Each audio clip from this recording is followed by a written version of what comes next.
Okay, let's talk about these wingtips. You've got your Ecollar. You could have the mini. You could have the different size one that's smaller or a little larger. Either way, we're talking about wingtips for long-haired dogs. You're gonna have a package that either looks like this or like this. Two different sizes. They both will be attached the same way. Go to your box where your e-collar came in and grab this little Ziploc bag. You're gonna need this tool that comes with it.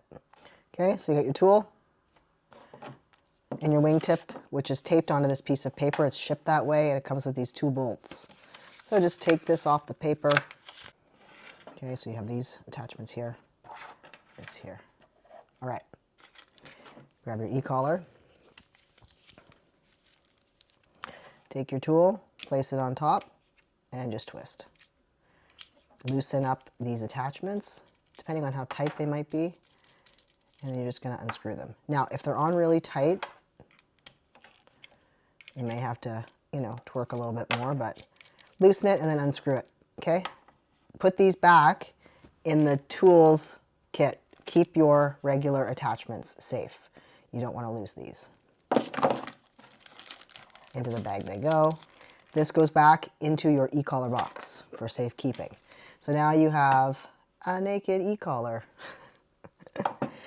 Now, which way do you put the wingtips on? Well, let's do a little trial and error here. You've got these 2 holes on here that need to fit on top of these 2 attachments.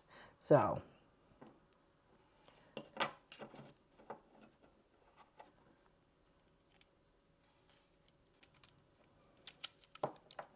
okay, so all I did was I lined up, it's pretty obvious, but in case it's not, I lined up these 2 holes with the 2 screws and just pop them in, push them down.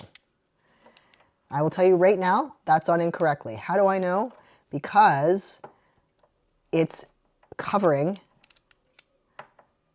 the plug. So I'm going to turn it around.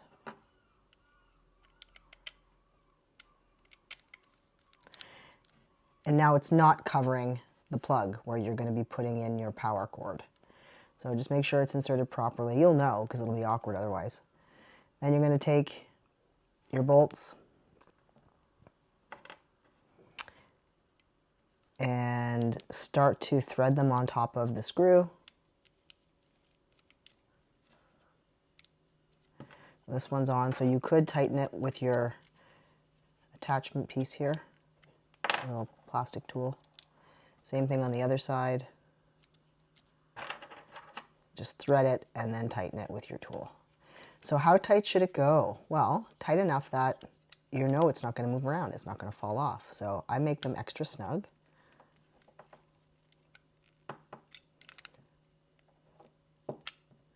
Okay. It's not moving. That's right. Now, this looks a lot different than your 2 mini prongs that you had on here. A couple of things to note. There's no stimulation from these blunted edges here. The stimulation's now coming from, and will go through these metal rods, these brass rods. This does not change how the stimulation feels to your dog. What it allows for is to go through the thick fur a lot easier. These are longer and they spread the fur when you put it on. So now that you've attached your wingtips on, what you want to do when you put this e-collar back on your dog is you want to make sure that these edges here, the end of the wingtips, are what's touching the dog's skin and not on the fur. Now, this is much more spread out than the 2 prongs that were originally here, going straight down. These are kind of curved out, and you can see they're much further away than here. So when you put it on, I want you to make sure that these 2 wings are not sitting on the trachea of your dog. They're, especially, if your dog has a smaller neck. So you want this to kind of not be where one of them is on the trachea.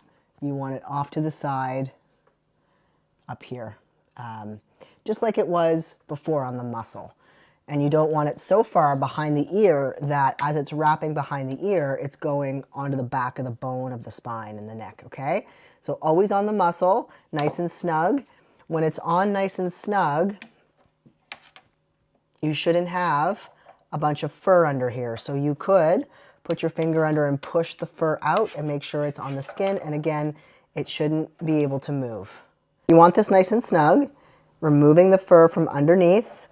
Some people, what they do, especially with retrievers, is they will like take a comb and part the hair and then just kind of hold the hair open, part open, sorry, and then place the e-collar where the part was and then tighten it. I've seen that, people do that on some of the dog training channels I follow. Either way, on the skin, snug, it shouldn't move, right? We shouldn't have it moving around. And it should be onto the skin, but not pressed in too hard, okay? You should be able to get one finger under there, not 2 fingers, 3 fingers, and it's moving, which we've covered already, but I just reiterate it and be mindful of where these are landing on the neck. Try this on your hand. Like, I have found that this is milder somehow with these wingtips. That's just me and my skin and my hands because I use my hands a lot for work, but you can always do the same test. Again, it's not changing the strength of the stimulation, it's just changing the position of where it comes out. If you have any questions though, you know you can reach me because you get support included with your program. So if you have questions, let me know. Happy to help.